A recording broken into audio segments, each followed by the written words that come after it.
ook je kennis sloten respectie 2 seconden dan morgen kun.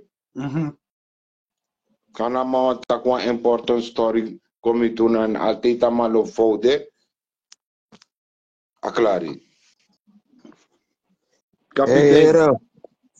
Broeder Kennen. Papono. Ere for brother me. Ude. Revolution is not a tea party. Okay, dan. Here now, direct. Onvallig want authority there over een actie naar het ministerie van Defensie van de veteranen, ondersteund door de bond, onder leiding van Corporaal Cairo. Ja. En ik wilde in dat kader even iets zeggen. Ik hoop dat meneer Cairo en zijn bestuur en al die mensen, ook meneer Jameson, ernaar luisteren. Ik wil het niet verborgen doen, omdat ik uit solidariteit met hun, ik weet dat wat hun is overkomen. Ik was er al die jaren bij en ik moet mijn kop niet in het zand stoppen. Maar het doet ze momenteel een ideale situatie voor, waardoor meneer Cairo met zijn bestuur solidariteit moet uitspreken naar de club van Jameson toe. En stellen dat de bond niet gaat meewerken aan geen enkele missie van het leger. Niet naar Haiti en naar geen enkele ander land. Geen vredesmissie, geen oorlogsmissie. Omdat we de ervaring hebben dat de werkgever niet zorgt voor veteranen. Kijk wat onze veteranen is overkomen. Ja. Amen. Ja? We praten over een 1992 dat men voor het laatst dingen heeft afgewikkeld met Jungle Commando. En we leven vandaag in 2024. Ja? En ik bespaar niemand. Maar er is slecht gezorgd voor de veteranen. En uit solidariteit voor de veteranen moeten we elke missie afstraffen. Moet niet doorgaan. Want de mensen die willen dat Suriname deelneemt aan een missie, vredesmissie, of wat voor missie het ook mag zijn, willen dat doen omdat ze witte voetjes willen maken bij de CARICOM. En we moeten daar niet aan meewerken. Dat is mijn punt dat ik wil maken. Ik ga dat zeker doorgeven aan die broeders, als ze het niet al hebben gekeken, als ze niet hier zijn, want het is iets belangrijks, ja. Het lijkt mij sowieso onlogisch, als je uit ervaring kan zien hoe mensen met hun oude werknemers zijn omgegaan, of je nou militair bent, of in de horeca werkt, of in de zorg, maakt in principe niet zoveel uit. Maar dat men voor diezelfde werkgever wil gaan werken en op vrijwillige basis naar Haiti wat daar gaande is. Ik heb vandaag iemand gesproken, want we hebben een broeder uit Haiti. En zijn familie is momenteel aan het vluchten naar Curaçao. Omdat men gewoon in mensen hun huizen gaat om vlees en boodschappen te zoeken momenteel. Het is echt heel erg daar zo. Dus ik weet niet wat onze militairen daar gaan zoeken.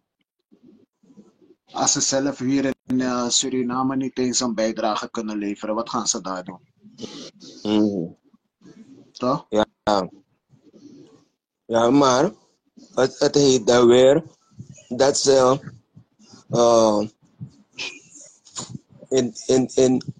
in belang van de staat, de republiek, zeg maar het bestuur des lands, hun krachten hebben gegeven. Terwijl het een werkgever is die niet zorgt voor de nazorg. Ja. Ik bedoel, mensen kunnen toch niet leven van 200 SRD en 500 SRD. Dat is wat ik heb heb vandaag. 500 SRD. tot vervelens toe heb ik daar opmerkingen over gemaakt. En men keek gewoon in een andere richting. Maar is het een salaris, 500 SED? Nee, het is een tegemoetkoming. Oh, Die mannen hebben hun leven lang gewerkt. En de meeste van ze hebben nu een pensioengerechtigde leeftijd. Maar ze genieten geen pensioen. ja. Maar er is pensioen ingehouden. Als het gestort Ja. is de vraag. Maar het is ingehouden. Dus al deze mensen zouden in aanmerking moeten komen voor een pensioen of voor een uitkering als veteraan, veteranenuitkering. Ja. Het lijkt me logisch, niet meer dan logisch eigenlijk. Ik vind het heel raar dat dit überhaupt een topic is in Suriname, dat men erover moet protesteren en dingen is heel raar. Want voor ons is dit niet anders dan normaal, toch? Lijkt mij. Het klinkt voor mij heel logisch. Ja. Maar ja, in Suriname kun je de rechten van de burger pakken. En wij Surinamers met ons Chipoti gedrag denken, libeng, no oppo jongen voor libeng, anders komt probleem, no tak niks. Dat is waarom wij in deze Quincy zijn beland. Maar Ja. mijn opa, u ziet ons logo toch? Mijn opa toch, was een knilsoldaat voor de Nederlandse dingen. En hun hebben nooit hun rechten gekregen, die Molukkers. Ja, Koninklijk Nederlands Leger. Ja, dat was knil, ja, inderdaad. En ze hebben er is een organisatie in Nederland, Stichting Yachts. En Stichting Yachts is nu bezig met iets, omdat al die mensen als je opa en de nazaten die dus aanspraak maken op zijn pensioenuitkering, die kunnen aankloppen bij Stichting Yachts om ervoor te vechten dat de Nederlandse overheid het alsnog uitkeert. Ja, bij ons is dat al gebeurd in de familie en Nederland heeft inderdaad uitgekeerd. Alleen is het nooit voldoende, want we hebben de pijn van mijn opa gezien, snapt u? En precies zo, dit wat u zegt, daarom kom ik erop. Het doet me herinneren aan wat ik nu zie in Suriname wat gebeurt. Ja. Ik hoor iemand wordt gebeld. Oh, hij is al weg. Maar het doet me herinneren aan wat er nu gebeurt in Suriname. Men wordt dus gewoon op uitzending gestuurd en noem maar op, maar een fatsoenlijke pensioen of iets, een salaris is er niet voor die mensen. Klopt.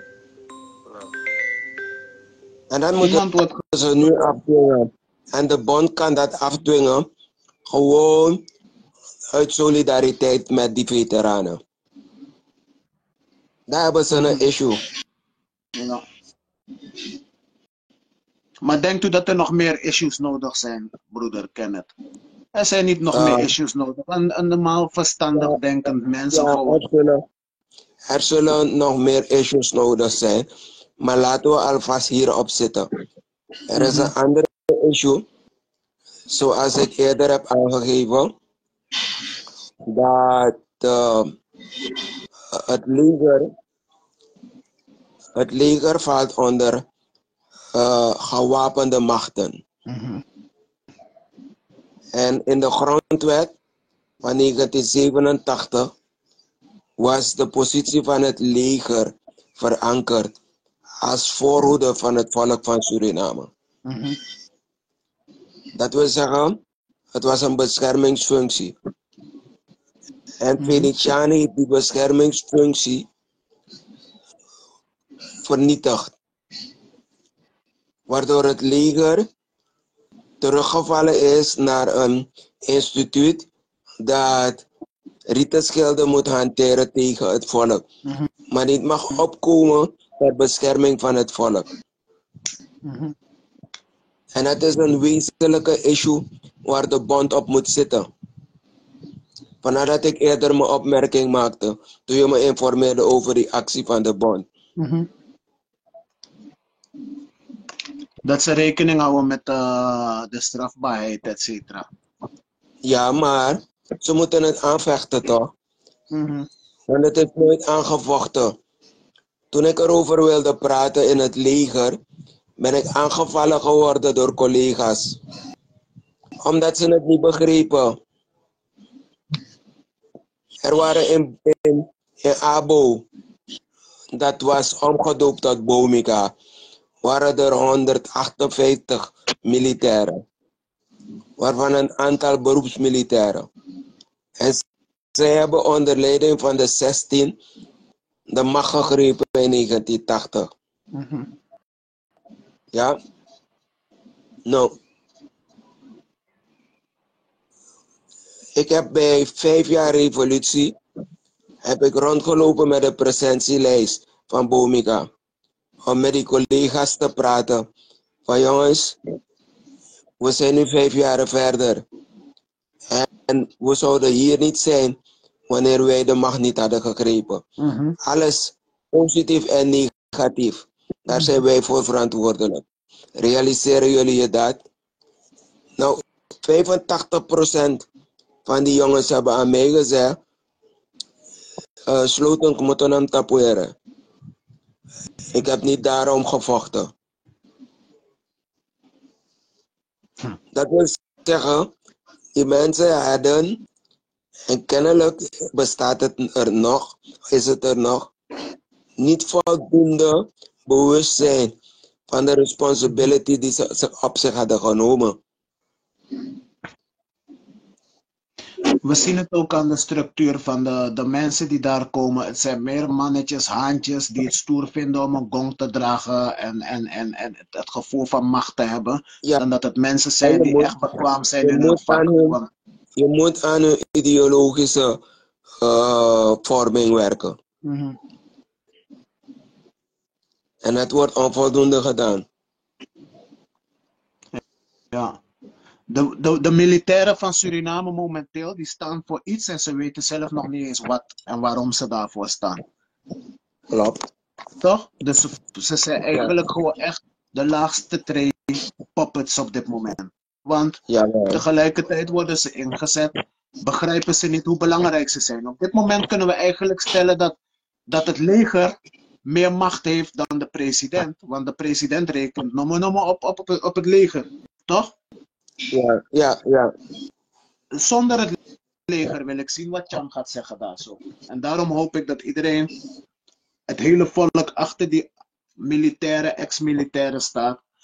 Dat de militairen gaan begrijpen dat zij ook hopelijk ooit een veteraan of militair of ex-militair worden. Ja.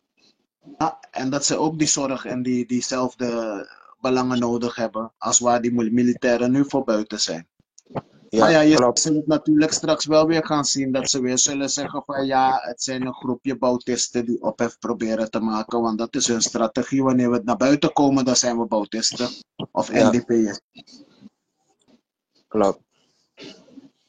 Maar ja, deze keer, if na zo, dan na zo. Dan zijn we maar Bautisten. Maar één ding is zeker, Chan Muskwe. Ook al zijn we geen Bautist of wel Bautist, Chan moet sowieso weg. En hij gaat weg, want wij gaan hier in Nederland, samen met die leger van Suriname, gaan we ook in Nederland flink tegen schenen aan beginnen te schoppen weer. En ik ben blij, want dat is wat ik het graagste doe. Elke keer als ik live moet gaan, denk ik irriteer ik mezelf. Ik ben het liefst in het veld, in huis van mijn vijand, zodat ik kan zien wat hij doet en mijn vinger op die pols op die wond kan leggen. Maar nu kan dat niet. We zijn live, het irriteert me. Ik denk, waarom gaan we niet op straat? Terwijl, als het aan mij ligt, ga ik nu. Niemand hoeft me 2 keer te bellen. Ik ga nu. Met de trein, bus, lopen, maakt niks uit. En, ja, we moeten solidair zijn met het volk. Ja, we moeten solidair zijn. Ja, daarom vroeg Glenn net van, Magrek, je bent in Nederland geboren. Het maakt mij niet uit waar ik ben geboren als ik hier ben geboren. Maar hij schrok ervan, omdat hij zegt, maar hoe kan het dat Surinamers dan nog niet zo denken? Ja, het heeft met het bewustzijn te maken toch? Het is bewustzijn, ja, 100%. En ze kunnen er niets aan doen, het is ook onwetendheid. Dus we kunnen ons eraan storen. Dus wij moeten het woord verspreiden en het werk verrichten. Ja. Het is praktijk en theorie. Ja. nzaten van de tot slaafgemaakten, die lijden aan een posttraumatische syndroom. Maar ze hebben de neiging om de meester of de voormalige meester te behagen. En gaan dan voorbij aan hun eigen belangen. Ja. Hoe heet hij? Denzel Washington zegt het zo mooi. Hij zegt, die slaaf zei, Master, our house is burning. Terwijl het huis van de meester is. Maar hij voelt zich dusdanig één met het lot van de meester. Dat hij denkt, inderdaad, zijn plaats is slaaf. Zijn plaats is eigendom van de meester. En wij moeten dat, want dat is mentale slaaf. Dat moeten we van ons afzetten. En het is het laatste stukje, maar het is het zwaarste stukje, hè? Dat is echt zwaar. Om het ze bij te brengen. Ja. Omdat de meesten ook bang zijn om te accepteren van, hé, het is zo. Toen ik de naam bekend had gemaakt van onze organisatie Sons of Slaves, kunt u geloven dat er mensen zijn die me kwamen bellen en zeiden, Greg, je moet die naam veranderen. Gewoon mensen, vreemde mensen, gewoon, Greg, je moet die naam veranderen, Mino, de eens, ik ben geen zoon van een slaaf, ik ben die niet, ik ben zo niet. Maar ze kennen de kern van de zaak niet. Nee, precies. Dus daarom wist ik al van, er is een hele hoop tekort aan informatie. Als je die naam ontleedt, dan staat er een compleet verhaal achter. Je hebt het me niet gezegd, maar wanneer ik het ontleed, dan bedoel jij zonen van de tot slaafgemaakten die opeisen wat hun rechtens toekomt. Ja. En waar nodig bereid zijn om acties te voeren om het af te dwingen. Ja. Dat staat achter Sons of Slaves, SOS. Ja, dat is SOS. En tegelijkertijd is SOS ook weer die noodkreet die voor onze community geldt ook.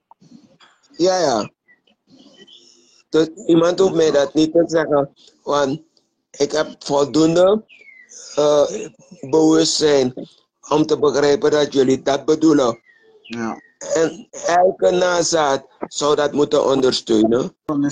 Ja, 100%. En ik blijf er ook bij. Ik zeg het ook tegen veel organisaties waar we samen zijn. Ze zien elke keer als we komen dat onze groep groter wordt, groter en groter en groter. Maar de ondersteuning is nog niet helemaal daar. Het komt wel steeds meer. Maar dat komt omdat we het afdwingen.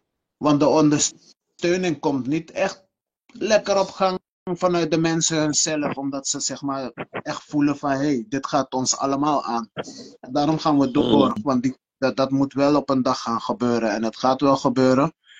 Maar de vraag is alleen, zal het op tijd zijn? Ja, maar we moeten een strak programma uitvoeren, maar we moeten rekening houden met de realiteit. Die realiteit is namelijk dat de kracht van die organisatie wordt bepaald door de kracht van de zwakste schakel. En die onbewuste mensen in onze community, die vormen de zwakke schakel. Ja.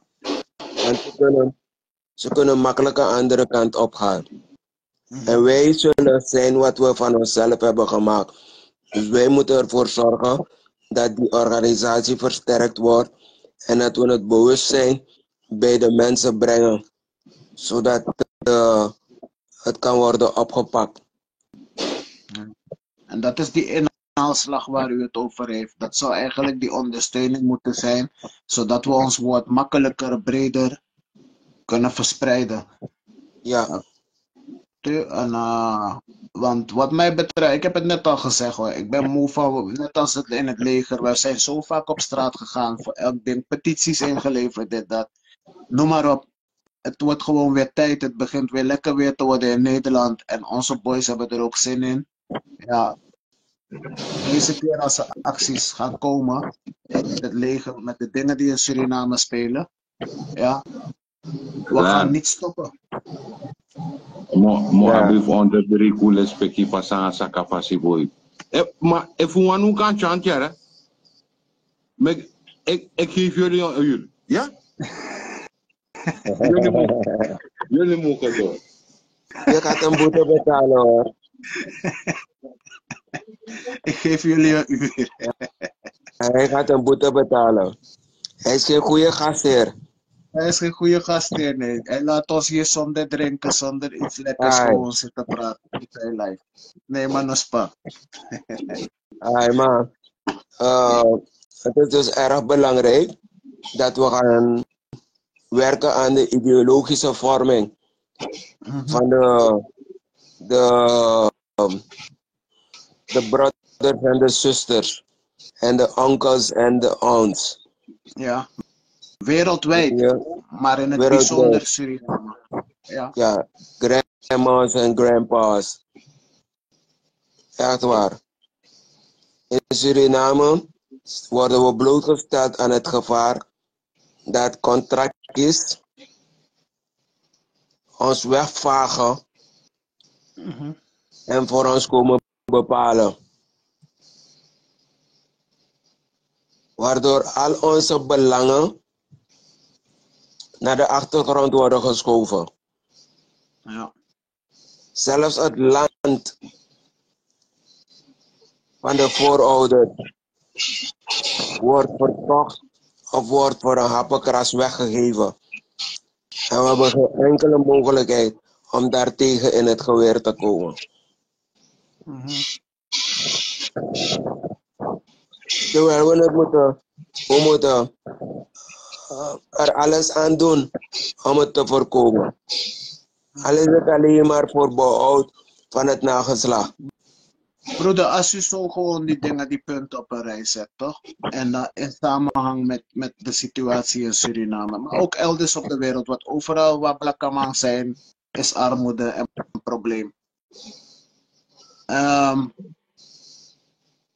Hoe ziet u dit voor u? Ik vraag niet wat u graag ziet of wat u graag wil, maar wat is uw gedachtegang? Gaat dit opgelost worden zonder slag of stoot? Nou, je moet weten dat we praten over grote belangen. Want dat wat zo eenvoudig lijkt, uit de woorden die ik uit, hebben een veel diepere strekking. Ja. Als we bijvoorbeeld vandaag in beschouwing nemen dat er grote voorraden olie en gas gevonden zijn in onze kust. Ja. En we weten wat er gebeurt in Oost-Europa. En we weten wat er gebeurt in Afrika. Daar waar de bezetter de beschikking had over enorme voorraden olie en gas, dat is komen weg te vallen. Dat zijn zwakke economieën als van ons in Suriname. Ja. Target. Target 100%. Ik heb dit ook al eerder in een live gesproken.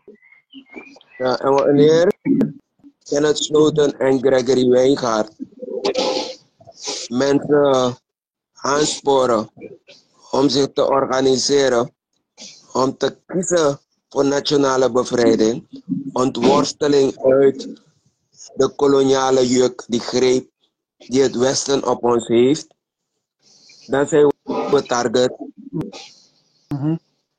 Dus ik verwacht niet dat het zonder slag of stoot zal gebeuren. Maar ik ben me ervan bewust dat het moet gebeuren. En ik ben bereid om offers te brengen daarvoor. We moeten niet zitten kijken terwijl het ons overkomt. We moeten ons organiseren ertegen. Ja, 100%. Ja. Voorkomen We is moeten beter dan onze mensen genezen, maar wat scholen. We moeten onze mensen trainen. We moeten onze organisaties opzetten. En wanneer die er al zijn, moeten we ze verder versterken. En een organisatie waar leden niet bewust zijn van de tegenstellingen die er zijn in de wereld en in die samenleving, is een zwakke organisatie.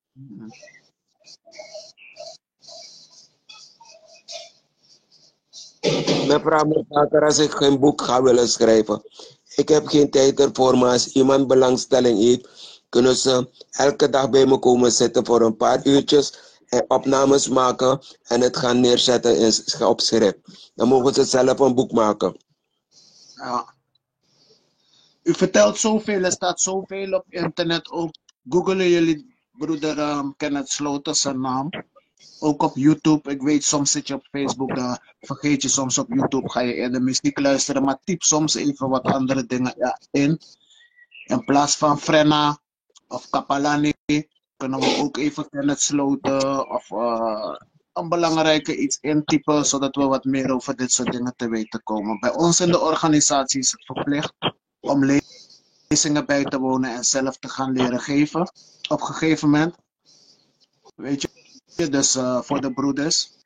Maar verdiepen is heel belangrijk, dat je jezelf verdiept. Want niemand heeft mij gezegd, je moet dit, je moet dat. Het is vanzelf gekomen dat ik dingen interessant vond om meer over te lezen. Terwijl ik vroeger geschiedenis de saaiste les vond van alles, is nu elke dag voor mij geschiedenis. Ja. Maar ze mogen ook aan de kom lezen hoor. Wij slaven van Suriname. Dat boek moet ik nog lezen. Ik heb dat boek nooit gelezen, wist u dat? Er zijn zoveel mensen die het niet gelezen hebben. Maar er zijn ook velen die het gelezen hebben, maar nog niet hebben begrepen. Ja. Lezen en begrijpen zijn twee verschillende dingen. Ja. Ja. Ja. Daarom moet er een andere manier, er moet geen historie gegeven worden. Onze story moet verteld worden. En, Maar het is belangrijk dat we moeten weten. Als je volwassen wordt en je een partner kiest, dat daar kinderen uit voorkomen. Uit die kinderen, kleinkinderen. En uit die kleinkinderen, achterkleinkinderen. En dat noemt men nageslacht. Wanneer opa en oma er niet meer zijn, zijn de achterkleinkinderen er nog. Ja. En opa en oma moeten in hun actieve jaren zich bezighouden met het veiligstellen van de belangen van het nageslacht. Dat is een missie die we allemaal hebben op deze wereld. Ja, het is zelfs een gezegde van de inheemse die zeggen, wij lenen deze aarde niet, wij hebben deze aarde niet van onze voorouders gekregen, wij lenen het van onze kinderen. Ja, ja. En dus wij moeten het preserveren voor het nageslacht. Ja.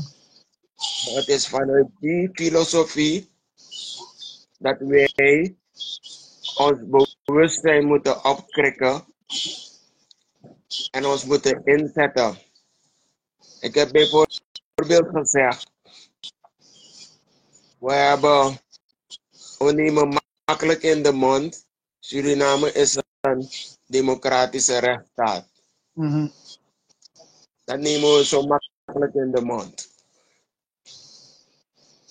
En de structuur van die democratische rechtsstaat is dat er 3 machten zijn. Een rechtgevende macht, een wetgevende macht, een rechterlijke macht en een uitvoerende macht. En er verkiezingen worden gehouden voor het kiezen van de vertegenwoordigers in de wetgevende macht. En die vertegenwoordigers in de wetgevende macht ontlenen een aantal bevoegdheden aan de grondwet van de Republiek. En het zijn in totaal 51 mensen, mannen en vrouwen, die in volksvergaderzaal bij elkaar komen en beraadslagen over aangelegenheden het volk rakende. Ja. Maar we maken al vanaf 1987. Ik wil niet praten over de verkiezingen voor 1980. Want heel wat mensen die vandaag leven, hebben die tijd niet meegemaakt of waren zich er niet bewust van wat ze voltrok in die tijd. Maar laten we het hebben over de eerste verkiezing na 1980 was in november 1987. En dan hebben we met een bepaalde regelmaat verkiezingen gehad. Er zijn kandidaten voor het parlement aangedragen. Het volk is naar de stembus gegaan en heeft hun stem uitgebracht. En mensen hebben zitting genomen in het parlement. Maar laten wij ons afvragen.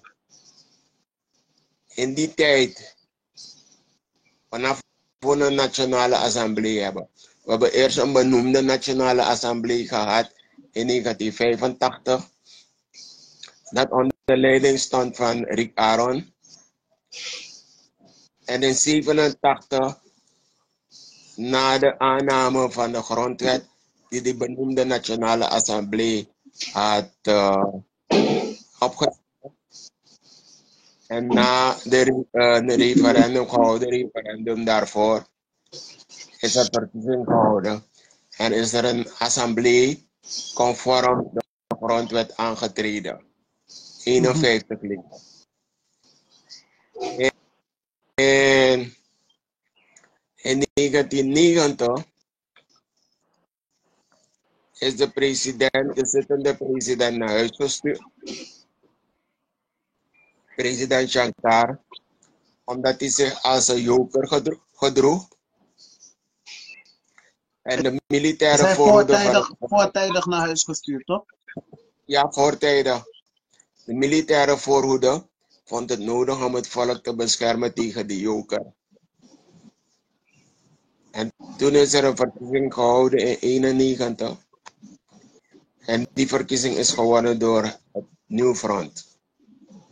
Klopt. In 1995 is er weer een verkiezing gehouden. En op een gegeven moment door Marsha Dansis van de VHP heeft mega-combinatie de meerderheid gekregen. Want 5 leden van de VHP zijn overgelopen. En zo is Jules Bos president geworden. Dan hebben we een verkiezing weer gehad in 2000, in 2005, in 2010, in 2015 en 2020. Nou moeten we ons afvragen, waar zijn die sterke volksvertegenwoordigers die door de verschillende partijen die hebben deelgenomen aan de verkiezing en die gekozen zijn door het electoraat? Zijn het de huidige 51 man die in het parlement zitten, waarvan 20 worden door de VHP en 10 door ABOP. De eigenaar van ABOP, tevens voorzitter en vicepresident van Suriname, staat in het parlement en hij zegt, behalve dat ik vicepresident ben, ben ik ook partijvoorzitter. En ik heb opdracht gegeven aan de ABOP-fractie om voor te stemmen. En wanneer ik opdracht geef, moet het worden uitgevoerd. Het betekent dat een van die mensen die namens ABOP daar zitten, begrepen hebben wat hun rol is als volksvertegenwoordiger. Omdat ze opdrachten uitvoeren van de eigenaarpartij, waar ze deel van uitmaken. Maar wanneer ik hier praat, praat ik ook over die 16 vertegenwoordigers van het volk die namens de NDP daar zitten. Wat belet hun tot nu toe om een zaak die zoveel stof heeft doen opwaaien in de afgelopen maanden, om dat aan de orde te stellen? Wat belet hun om een motie in te dienen van wantrouwen tegen de huidige regering? Wat belet hun? Als je bijvraagt, is er geen beletsel. En als er een beletsel is, dan heeft het te maken met hun bewustzijn. Want dan moeten ze de vraag beantwoorden, waar kiezen ze voor? Kiezen ze voor het volksbelang of kiezen ze voor een eigen belang? Want misschien wachten ze op een aanbieding voordat ze afdwingen wat ze moeten afdwingen. Misschien wachten ze op iets dat onder de tafel geschoven wordt. Het kan zijn een auto of het kan zijn een groot som geld, dat ze in een andere richting kijken. En eventueel geen motie indienen of als er een motie is ingediend, niet meewerken aan het goedkeuren van, of aannemen van die motie. Dat is de belemmering. Het ideologisch niveau van de mensen die daar zitten. De voorzitter van het parlement, ik vraag me af als hij wel begrepen heeft wat van hem verwacht wordt als voorzitter. Of als hij daar is om een rol van te vervullen voor de baas. En als hij daar is en niet begrijpt dat het volk zijn baas is, dan zijn we behoorlijk ver van huis. En dat is mijn punt dat ik wil maken. Ik wil daarom alle kiezers van deze plaats oproepen.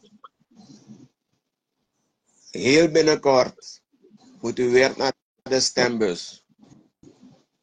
Omdat volgens de grondwet er niet later dan 25 mei 2025, het kan eerder, maar niet later, verkiezingen gehouden moeten worden.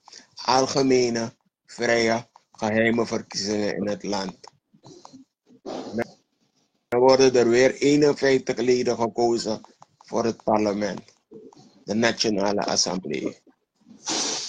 En laten we kiezen voor in elk geval 51 mensen die het bewustzijn hebben, het bewustzijn dat vereist is om het werk van het volk te doen. Maar niet daar komen zitten voor eigen belang. En stom komen doen om zelf te durven om uitspraken te doen over regeringen die blunderen en waarvan zij vinden dat die regeringen het goed doen. Waar is hun verstand? Heeft men ze op basis van waarvan heeft men ze gekozen? Op basis waarvan? Een mooi gezicht? Want ik luister toch naar die theorie dat wordt uitgekraaid door parlementariërs. Zowel parlementariërs van de VHP, parlementariërs van ABOP, die krijgen alleen maar uit.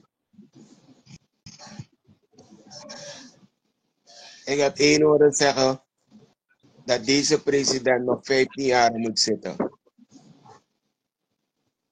Als deze president nog 15 jaar moet zitten, dat wil zeggen dat er alleen nog maar mensen uit zijn sector in leven zijn.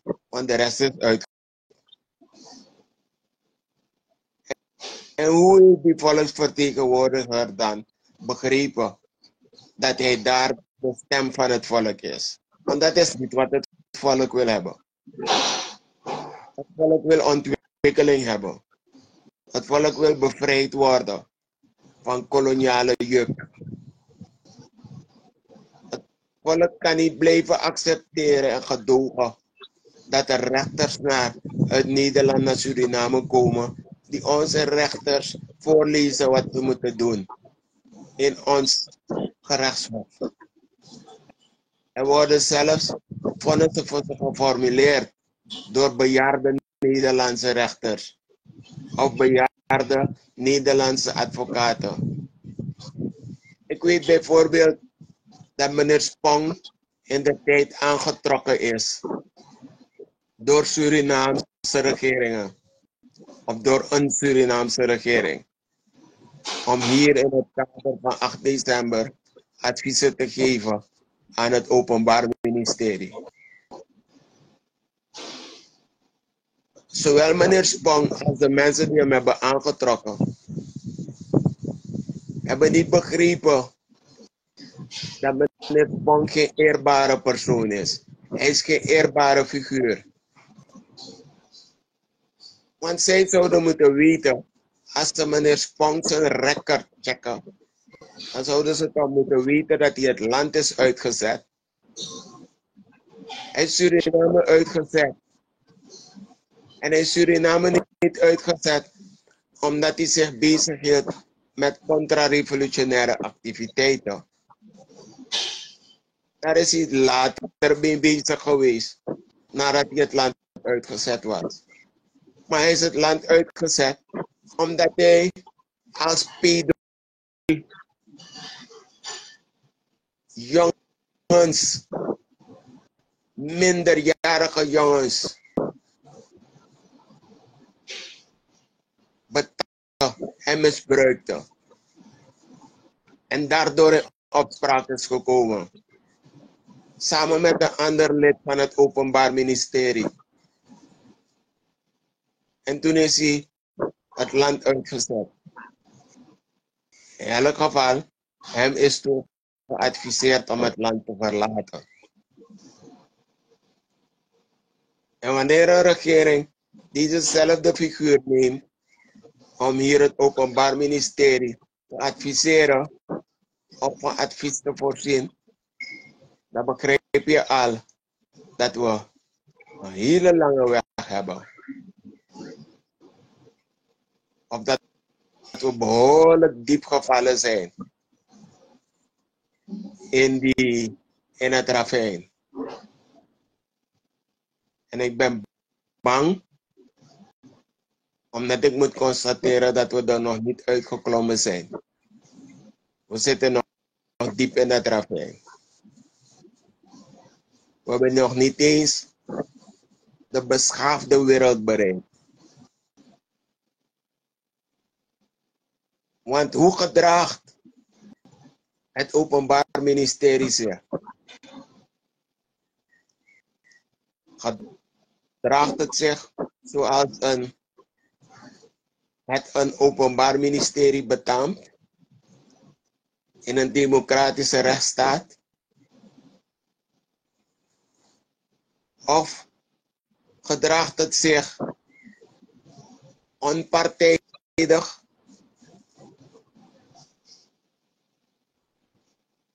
Of gedraagt het zich partijdig? Wie van de drie? Die vraag laat ik over aan de volgers om te beantwoorden. Wie van de drie? We hebben een Openbaar Ministerie dat deel uitmaakt van de rechterlijke macht, zijnde de staande magistratuur. En hoe gedraagt die Openbaar Ministerie zich? Objectief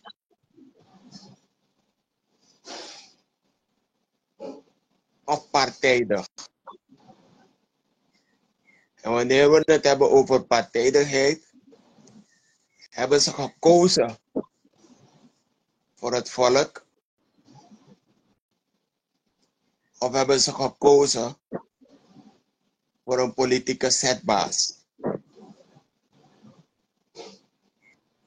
Ja, ze zijn partijdig. En nee, ze hebben niet de indruk gewekt dat ze gekozen hebben voor het volk. Ze hebben gekozen voor een zetbaas, een politieke zetbaas. En het volk moet daartegen beschermd worden. Hoe kun je het volk daartegen beschermen?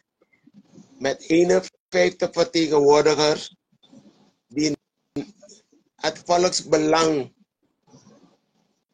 niet ter hand willen nemen, of kunnen nemen, of zullen nemen.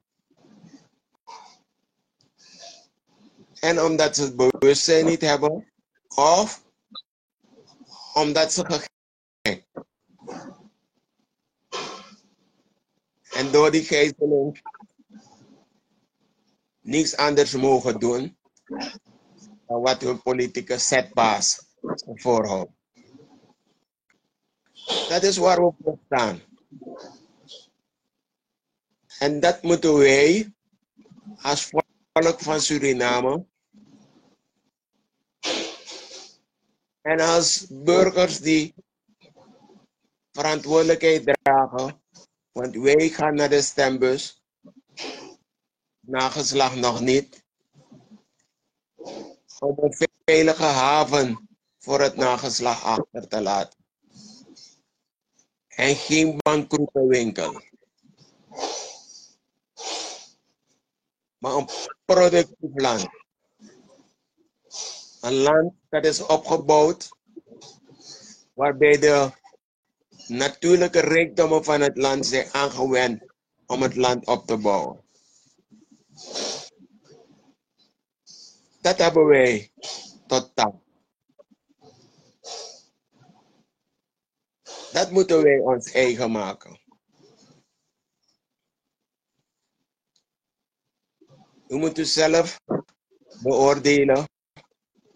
Ik ben in 2020 naar de stembus gegaan. Gaat u voor de spiegel staan en kijkt u naar uzelf en zegt u aan uzelf in alle eerlijkheid: ik ben goed bezig geweest of ik ben fout bezig geweest. Ik heb een verkeerde keuze gemaakt. Van de keuze die u hebt gemaakt natuurlijk. Want als u hebt gekozen voor de mensen die vandaag met de scepter zwaaien, dan hebt u een verkeerde keuze gemaakt. En ik ben nu al 4 jaar verder. En ik denk dat u voldoende bewijs hebt op basis waarvan u kunt beoordelen uw keuze die u hebt gemaakt. Als het een correcte is geweest of niet. Als u moet herstellen. En als uw keuze was voor de huidige machthebbers, dan wil ik u adviseren om te herstellen. Want deze machthebbers zullen niks doen om een goede toekomst voor uw nageslacht te garanderen. Niks zullen ze doen. En natuurlijk gaat u zitten, klagen, en u gaat er spijt van hebben. Maar dan is het al te laat. Omdat u zo weer voor 5 jaar hebt gekozen. En ze zullen weer 5 jaar u aan uw lot overlaten en zichzelf verrijken. En mensen die u lief hebben, zullen weer 5 jaar doodgaan. En u kunt ze niet helpen. Want er geen medicamenten.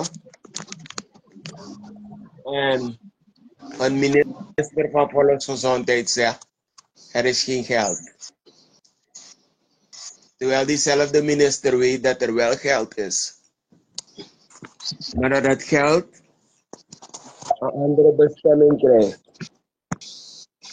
Dat Lion. weet hij. Kapitein. Hai pa. Na lespeki fasi na asaka fasi. Hai.